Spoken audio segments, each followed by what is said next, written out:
want the people of Kenya to know that as I go home today, I have no security. And it's good that they know. And if anything happens to me or my family, President William Ruto must be held to account. We've made many mistakes in life.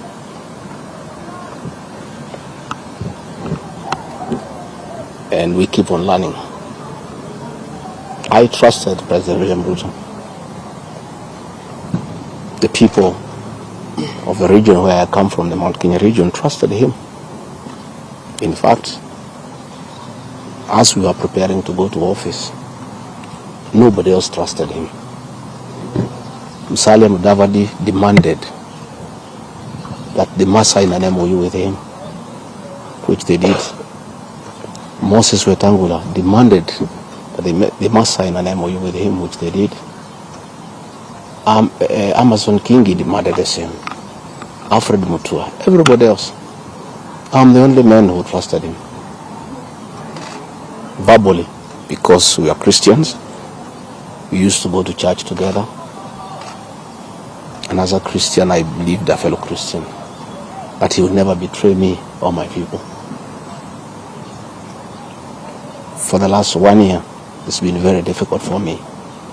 But I'm a very persevering man, very enduring. And what happened on Thursday is a culmination of continuous persecution and stress for a year. And when I look at it, probably